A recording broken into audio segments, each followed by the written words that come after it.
ઈસવીસન 17મી સદી. ઉત્તમ આખ્યાનકાર તથા માણભટ્ટ કવિ પ્રેમાનંદનો જન્મ વડોદરામાં થયો હતો. રામાયણ, મહાભારત તેમજ પૌરાણિક ગ્રંથોનો અભ્યાસ કરીને એમાંથી કથાવસ્તુ લઈને તેમણે આખ્યાનો રચ્યા. મધ્યકાળમાં પ્રેમાનંદે આખ્યાનને નવું જ રૂપ આપ્યું. માણ ઉપર થાપ આપીને પઠન, ગાયન તેમજ અભિનય દ્વારા લોક સમુદાયમાં રસની આગવી જમાવટ કરવામાં પ્રેમાનંદ મોખરે રહ્યા. ઓખાહરણ, ચંદ્રહાસ આખ્યાન, અભિમન્યુ આખ્યાન, સુદામા ચરિત્ર, કુંવરબાઈનું મામેરું, નળાખ્યાન, રણયજ્ઞ, દશમ સ્કંદ વગેરે આખ્યાનો દ્વારા પ્રેમાનંદે ગુજરાતી આખ્યાન કવિતાને સમૃદ્ધ કરી છે. વર્ણન, પાત્રાલેખન, રસ નિરૂપણ, ભાષાકર્મ એમ વિવિધ દ્રષ્ટિએ પ્રેમાનંદના આખ્યાનો ગુજરાતી ભાષાની વિશિષ્ટ સંપદા બની રહેલ છે. કથા તેમજ કાવ્યનો સુભગ સમન્વય એમાં જોવા મળે છે. માણ દ્વારા કથા કરવામાં તેઓ કુશળ હતા, કલાકાર હતા. માનવ મન તેમજ માનવ સ્વભાવની તેમને ઊંડી પરખ હતી. આખ્યાન રજૂ કરતી વખતે એક રસમાંથી બીજા રસમાં સરકી જઈને ગજબની જમાવટ કરી શકતા હતા. આખ્યાનો દ્વારા તેમણે લોક શિક્ષણનું કામ કર્યું હતું. પ્રજાકીય સંસ્કાર વારસાને પોષવાનું, સાચવવાનું તેમજ સંવર્ધિત કરવાનું કામ તેમણે કર્યું. ઉત્તમ આખ્યાનકારને કવિ હોવાને કારણે તેઓ કવિ શિરોમણીનું સન્માન પામ્યા છે. ભીમક રાજાએ પુત્રી દમયંતીનો સ્વયંવર યોજ્યો છે, જેમાં ચારેય દેવો નળ રૂપે જ ઉપસ્થિત થતા દમયંતી આકરી કસોટીમાં મુકાઈ જાય છે. તેની મતિ મૂંઝાઈ જાય છે. પ્રેમાનંદે દમયંતીના સૌંદર્યની લાલસા ધરાવતા દેવોને અતિ પામર, પશુવત વ્યવહાર કરતા દર્શાવ્યા છે.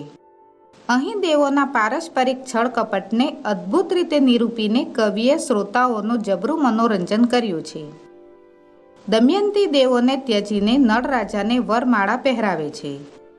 નળ દમયંતીના લગ્ન થાય છે અને એ જ સમયે કળી અને દ્વાપરને પણ નારદે જ દમયંતીને પરણવાની અભિપ્સા જગાડીને પરણવા મોકલેલા. કિંતુ દમયંતી પરણી જતા હતોત્સાહી થયેલો કળી સત્તા, સમૃદ્ધ, ઐશ્વર્યની ટોચે પહોંચેલા નળ દમયંતીના સુખને સાંખી જીરવી શકતો નથી અને તેથી એક સંધ્યાકાળે પગ ધોતા નળની પાની થોડી કોરી રહી જતા તેના શરીરમાં પ્રવેશીને તેની બુદ્ધિ ભ્રષ્ટ કરવામાં સફળ થાય છે, જેની સુંદર કથા અહીં સુપેરે આલેખન પામે છે. 3. દમયંતી સ્વયંવર. રાગ શારંગ. મન ઈચ્છા નૈષધ રાય તણી, કન્યા ગઈ નળ રાય ભણી. જુએ તો ઊભા છે નળ પંચ, કન્યા કહે આ ખોટા સંચ. આ પંક્તિમાં કહ્યું છે કે નૈષધ રાયના મનમાં દમયંતી તેને વરમાળા પહેરાવે એવી ઈચ્છા હતી. કન્યા એ તરફ ગઈ. જોયું તો ત્યાં 5 નળ ઊભા છે. કન્યા કહે આ કંઈક પ્રપંચ લાગે છે. હંસનું કહ્યું અવરથા ગયું, નળનાથનું વરવું રહ્યું.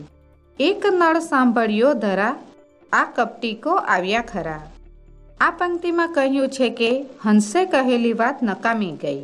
નળનાથને પરણવાનું રહી ગયું. આ પૃથ્વી પર એક જ નળ છે એમ સાંભળ્યું હતું, પણ આ કોઈ કપટી અહીં આવી ચડ્યા.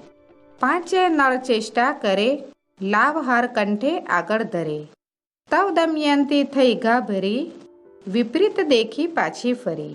આ પંક્તિમાં કહ્યું છે કે 5 નળ હાવભાવ કરે, લાવહાર એમ કહી પોતાનો કંઠ આગળ કરે. તેથી આ જોઈ દમયંતી ગભરાઈ ગઈ. પરિસ્થિતિ વિપરીત જોઈ તે પાછી ફરી. આવી જહાં પિતા ભીમક, અરે તાતજી જુઓ કૌતક. હું એક નળને આરોપું હાર, દીઠા પંચને પડ્યો વિચાર. આ પંક્તિમાં કહ્યું છે કે જ્યાં પિતા ભીમક હતા ત્યાં આવી અને કહ્યું, અરે તાતજી જુઓ આ કેવું આશ્ચર્ય. હું એક નળને વરમાળા પહેરાવા ગઈ ત્યાં 5 નળ દીઠા અને હું વિચારમાં પડી ગઈ. ભીમક કહે આશ્ચર્ય ન હોય તો વિના પંચ ન દેખે કોઈ. શકે દેવતા તા નિરાધાર, થઈ આવ્યા નળને આકાર. આ પંક્તિમાં ભીમક કહે છે કે એમાં આશ્ચર્ય નથી. તારા વિના બીજા કોઈને 5 નળ દેખાતા નથી. કદાચ દેવતા ત્યાં તારા વિના નિરાધાર થઈ ગયા હશે, એટલે નળનું રૂપ લઈને આવ્યા. એ પરીક્ષા નિમિષ નહીં ચક્ષ, વિરજ વસ્ત્ર ઊભા અંતરિક્ષ. વાત સાંભળી ભીમક તણી, કન્યા આવી પંચ નળ ભણી. આ પંક્તિમાં કહ્યું છે કે એની પરીક્ષા એ છે કે એમની આંખ પલકારો નહીં કરે, એમના વસ્ત્ર સ્વચ્છ હોય અને તેઓ અંતરિક્ષમાં ઊભા છે. ભીમકની વાત સાંભળી કન્યા 5 નળ તરફ આવી. પિતાએ માર્ગ દેખાડ્યો, નારીએ નર શોધી કાઢ્યો. દમયંતી જેમ વરવા જાય, દશી ઇન્દ્ર નળ આગળ થાય. આ પંક્તિમાં કહ્યું છે કે પિતાએ દિશા સુજાડી, નારીએ નર શોધી કાઢ્યો અને દમયંતી જ્યાં વરમાળા પહેરાવા ગઈ ત્યાં નળના રૂપમાં ઇન્દ્ર આગળ આવ્યા. એક એકને આગળ કરે, લેવા માળ કંઠ આગળ ધરે. સંચન આવે રે ફરી, તવ દમયંતી થઈ ગાભરી. આ પંક્તિમાં કહ્યું છે કે એક એક નળ આગળ આવે છે અને વરમાળા પહેરવા પોતાનો કંઠ આગળ કરે છે. ફરી આવી બનાવટ નહીં થાય એમ દમયંતીને લાગ્યું હતું, પણ આ જોઈ દમયંતી ગભરાઈ ગઈ. ઇન્દ્ર મનમાં શાપ્યો હુતાશન, વાંદરાના જેવું વદન. અગ્નિએ જાણ્યું ઇન્દ્રનું કાજ, રીછ મુખ થજો મહારાજ. આ પંક્તિમાં કહ્યું છે કે ઇન્દ્રે મનોમન અગ્નિને શાપ આપ્યો, વાંદરાના જેવું તારું મુખ થજો. અગ્નિએ જાણ્યું કે આ કામ ઇન્દ્રનું છે, એટલે એણે શાપ આપ્યો, મહારાજ ઇન્દ્ર તમે રીછ મુખા થજો. વરુણે શાપ મનમાં દીધો, જમને માંજર મુખો કીધો. ધર્મે અંતર ઈચ્છવું એવું, વરણનું મુખ થયું શ્વાનના જેવું. આ પંક્તિમાં કહ્યું છે કે વરુણે પણ મનમાં યમને માંજાર મુખો થાય એવો શાપ આપ્યો. ધર્મે અંતરમાં એવું ઈચ્છ્યું કે વરુણનું મુખ શ્વાનના જેવું થજો. રીછ વાંદર શ્વાન માંજાર, કન્યા કહે વર રૂડા ચાર. ઇન્દ્ર રાય વાણી એમ ભણે, આધા વેદ માંડ્યો આપણે. આ પંક્તિમાં કહ્યું છે કે રીછ, વાંદર, શ્વાન, માંજરને જોઈ કન્યાએ કહ્યું કે વાહ, ચાર રૂડાવર. સામે ઇન્દ્રરાયે એમ કહ્યું કે આપણે સૌએ ખોટો વેશ લીધો. જમ કહે કાં હસાવો લોક, સાપ કીધા માહો માહે ફોક. દમયંતી વિચારે વળી, સમાન શોભે પંચનળી. આ પંક્તિમાં યમ કહે છે કે શા માટે લોકોમાં હાંસી પાત્ર થાવ છો, આપણે અંદરો અંદર સાપ ફોક કરીએ. દમયંતી ફરી ત્યાં આવી. એક સમાન 5 નળ શોભી રહ્યા હતા. કોહોને વરીએ કોહોને ઉવેખીએ, વરમાળા કોહોને આરોપીએ. જોવા મળી આ રાજકુમાર, એક નળ દેખે નિરધાર. આ પંક્તિમાં કહ્યું છે કે કોને વરીએ, કોની ઉપેક્ષા કરીએ, વરમાળા કોને આરોપીએ. રાજકુમારો જોવા ભેગા થયા હતા, હવે માત્ર એક જ નળ દેખાય છે. બુદ્ધિવાન નારી છે ઘણું, માન મુકાવે દેવતા તણું. ચારેયને પૂછે કરી પ્રણામ, તમારા તાતના શાસા નામ. આ પંક્તિમાં કહ્યું છે કે નારી ઘણી બુદ્ધિમાન છે. તેણે દેવતાનું માન મુકાવ્યું અને ચારેયને પ્રણામ કરીને પૂછ્યું, તમારા તાતના શા નામ છે? લોભ વિશે ગણ્યો 9 પાપ, વીરસેન 5નો બાપ. કન્યા વળતી કરને ઘસે, સખી સામું જોઈ જોઈ હશે. આ પંક્તિમાં કહ્યું છે કે લોભમાં પાપ થાય એ વાત ગમતી નથી. વીરસેન 5યના બાપ. આ સાંભળી કન્યા વિષામણમાં પડી ગઈ. સખી તેની સામે જોઈ જોઈને હસે છે. સખી કહે શું ઘેલા થયા, શું કપટ રૂપને વળગી રહ્યા? બીજા પુરુષ રૂપના ધામ, સાંભળો કહું દેશ દેશના નામ. આ પંક્તિમાં સખી કહે છે કે શું ઘેલા થયા, શું કપટ રૂપને માની લીધા? બીજા પુરુષ પણ રૂપના ધામ છે, સાંભળો હું દેશ દેશના નામ કહું છું. દેશ સકળ નરેશના નામ, દાસી કહે વર્ણવી ગુણગ્રામ. તોય કન્યાને ન ગમ્યું કોઈ, ફરી પંચ નળને જોઈ. આ પંક્તિમાં કહ્યું છે કે દાસી સફળ દેશના રાજાના નામ તેમના ગુણો સાથે કહે છે, તો પણ કન્યાને એક પણ નામ પસંદ ન પડ્યું. એ ફરી 5ય નળને જોવા લાગી. હું નળ પાંચે ઉંચરે પણ કન્યા કોહોને 9 વરે. નારદજી અંતરિક્ષ આવ્યા, ઇન્દ્રાણી આદિ તેડી લાવ્યા. આ પંક્તિમાં કહ્યું છે કે હું નળ, એમ પાંચેય નળ બોલે છે, પણ કન્યા કોઈને વરમાળા પહેરાવતી નથી. ત્યાં તો અંતરિક્ષમાંથી નારદ ઇન્દ્રાણી આદિને લઈને આવ્યા. ચારેય દેવની ચારે નાર, ગગને દીઠી ભરથાર. લજ્જા પામ્યા લોભ ઘણું, એ કારજ નારદ તણું. આ પંક્તિમાં કહ્યું છે કે આકાશમાંથી ચારેય દેવની ચારેય નારીએ પોતપોતાના પતિને જોયા. દેવો લોભને કારણે લજવાયા. આ કામ નારદનું છે એવું તેમને લાગ્યું. કન્યાએ દીઠી દેવાંગના, એમ જાણીને માંડવા વના. અમે અલ્પજીવ કરૂપ, તમો ભારેખમ ભવના ભૂપ. આ પંક્તિમાં કહ્યું છે કે કન્યાએ દેવાંગના જોઈ. એ જોઈને તેઓ કરગરવા લાગ્યા. અમે કુરૂપ તેમજ અલ્પજીવ છીએ, તમે તો સંસારના મહાન રાજા છો. અમો જમજરાથી ત્રાસીએ, પૂજનિક તમને ઉપાસીએ. તમે અમને ભીમક રાજન, હું તમને પુત્રી સમાન. આ પંક્તિમાં કહ્યું છે કે અમે યમ અને વૃદ્ધાવસ્થાથી દુઃખ પામીએ છીએ. અમે તમને પૂજનીય ગણી તમારી ઉપાસના ભક્તિ કરીએ છીએ. તમે અમારા ભીમક રાજન છો, હું તો તમારી પુત્રી સમાન છું. એવું કહીને ભર્યા ચક્ષ, લાજ્યા દેવ થયા પ્રત્યક્ષ. ઇન્દ્ર વરુણ વહની જમરાય, શોભ્યો મંડપ જે થાય. આ પંક્તિમાં કહ્યું છે કે એવું કહેતા એમની આંખમાં આંસુ આવ્યા. દેવો લજવાયા અને પ્રત્યક્ષ થયા. ઇન્દ્ર, વરુણ, વહની અને યમરાયથી મંડપ શોભી ઉઠ્યો. નળને તે થયા તુષ્ટમાન, દેવ કહે માંગો વરદાન. 2 વર આપે સુરરાજ, સહેજે નળનું સરયું કાજ. આ પંક્તિમાં કહ્યું છે કે એ સૌ નળ રાજા પર પ્રસન્ન થયા. દેવ કહે માંગો વરદાન. 2 વર ઇન્દ્રે આપ્યા, નળનું કામ સરળ થયું. કમળમાળ આપી શુરરાય, લક્ષ્ય વર્ષ 9 સુકાય. અશ્વમંત્ર આપ્યો રાજન, દિન એકે હિંડે સતજોજન. આ પંક્તિમાં કહ્યું છે કે ઇન્દ્રે કમળમાળા આપી, લાખ વર્ષ સુધી એ નહીં સુકાય. રાજાને અશ્વમંત્ર આપ્યો.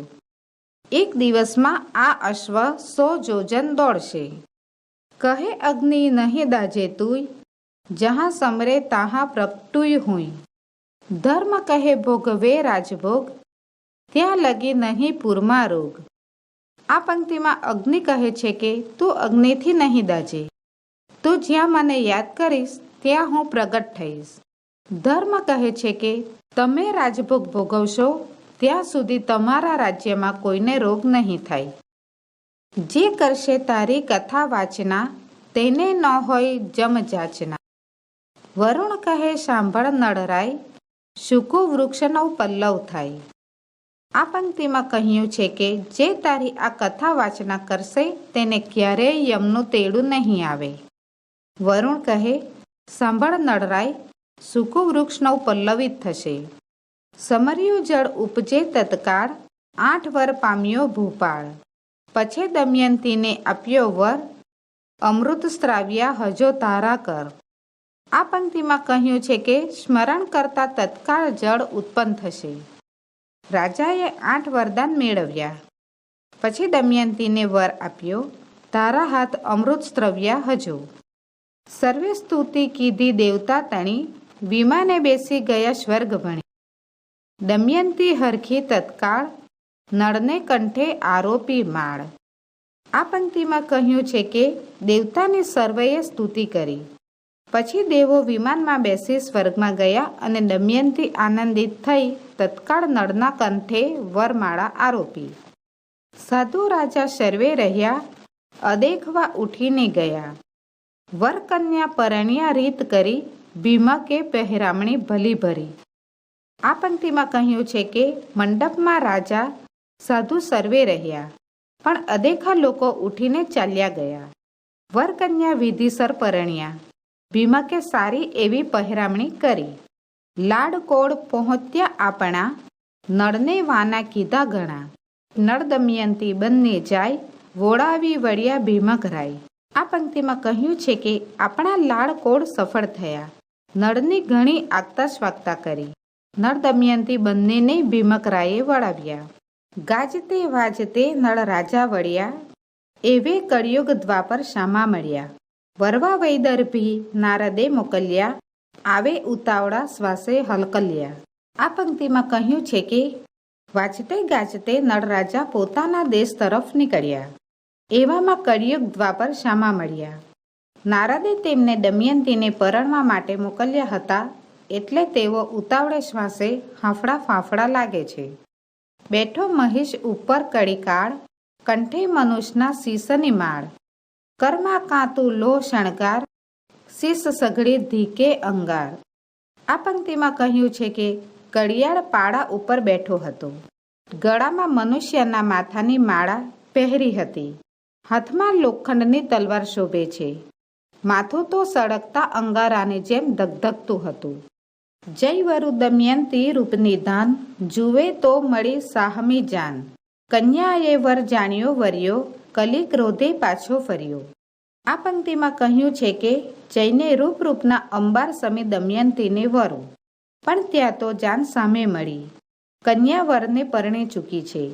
એ જાણી કળી ક્રોધથી પાછો ફર્યો. જો નળે હું પરણવા દીધો નહીં, તો આજથી લાગુ પૂંઠે થઈ. નળ રાજા આવ્યો પૂર વિશે, કર રાજ્ય નારીશો સુખે. આ પંક્તિમાં કહ્યું છે કે જો નળે મને દમયંતી સાથે પરણવા ન દીધો, તો આજથી હું તેની પાછળ પડી જઈશ. નળ રાજા પોતાના નગરમાં આવ્યો અને નારી સાથે રહીને સુખેથી રાજ કરે છે. ભોગવે ભોગ નાનાવિધ પેર, સ્વર્ગનો સુખ પામે ઘેર. પ્રભુ પત્નીને વાદ્યો પ્રેમ, સાચવે તે બહુ સત્યને નેમ. આ પંક્તિમાં કહ્યું છે કે ભાત ભાતના અનેક ભોગ ભોગવે છે. ઘરમાં સ્વર્ગનું સુખ ભોગવે છે. નળ અને તેની પત્ની વચ્ચે પ્રેમ વધ્યો છે. બંને જીવનમાં સત્ય અને નિયમને આચરે છે. ચારે વર્ણ પાળે કુલધર્મ, ચાલે યજ્ઞાદિકનું કર્મ. તેણે કલિજુગનું ચાલે નહીં, હિંડે છીંડી જોતો જહીં તહીં. આ પંક્તિમાં કહ્યું છે કે ચારે વર્ણ કુળ ધર્મનું પાલન કરે છે. યજ્ઞાદિક કર્મો પણ કરે છે. તેમાં કળિયુગનું કાંઈ ચાલતું નથી. આથી તે જ્યાં ત્યાં ફરતો રહે છે. નગર પૂંઠે ફેરા બહુ ખાય, પણ સત્ય આગળ પ્રવેશ ન થાય. સહસ્ત્ર વર્ષ વહીને ગયા, દમયંતીને 2 બાળક થયા. આ પંક્તિમાં કહ્યું છે કે નગરની આજુબાજુ કળિયુગ આટા ફેરા મારે છે, પણ સત્યને કારણે એનો પ્રવેશ થઈ શકતો નથી. હજારો વર્ષ વીતી ગયા, દમયંતીને 2 જોડકા બાળક થયા. જુગના બાલક સંગાથે પ્રસવ્યા, પુત્ર પુત્રી રૂપે અભિનવા. નળ દમયંતી હરખે ગણું, બાળક વડે શોભતું આંગણું. આ પંક્તિમાં કહ્યું છે કે આ નવજાત જોડકા બાળકો પુત્ર અને પુત્રી હતા. નળ દમયંતી ઘણા હરખાયા. બાળકોથી આંગણું શોભી રહ્યું છે. એક દિવસ નળ ભૂપાળ, મંગાવ્યું જળ થયો સંધ્યાકાળ. રહી પાની કોરી ધોતા પાગ, કલિજુગ પામ્યો પેઠાનો લાગ. આ પંક્તિમાં કહ્યું છે કે એક દિવસ નળ રાજાએ પાણી મંગાવ્યું. સંધ્યાકાળનો સમય હતો. જળથી પગ ધોતા પગની પાની કોરી રહી ગઈ. કળિયુગને નળમાં પ્રવેશવાનો મોકો મળી ગયો. સંધ્યા વંદન કીધું રાજન, પ્રવેશ કલીનો તેહે સ્થાન. તેમ સેજ્યા સૂતો ભૂપાલ, સર્વાંગે વાપ્યો કલિકાલ. આ પંક્તિમાં કહ્યું છે કે રાજાને સંધ્યા વંદન કર્યું. એ જ વખતે તેની પાની દ્વારા કળીએ તેનામાં પ્રવેશ કર્યો. રાજા પથારીમાં સૂવા જતા હતા, ત્યાં તેમના સર્વે અંગોમાં કળિયુગ વ્યાપી ગયો. વલણ: કલિકાલ વ્યાપ્યો રાયને, ભ્રષ્ટ થયો નૈષધનો ધણી રે. હવે વઢાડું પિતરાઈને, કલી ચાલ્યો પુષ્કર ભણી રે. આ પંક્તિમાં કહ્યું છે કે રાજાના અંગોમાં કળી ફેલાઈ ગયો. નૈષધનો રાજા નળ ભ્રષ્ટ થયો. કળીએ નક્કી કર્યું કે હવે નળના પિતરાઈ ભાઈ પુષ્કર પાસે જઈને બંનેને લડાવું.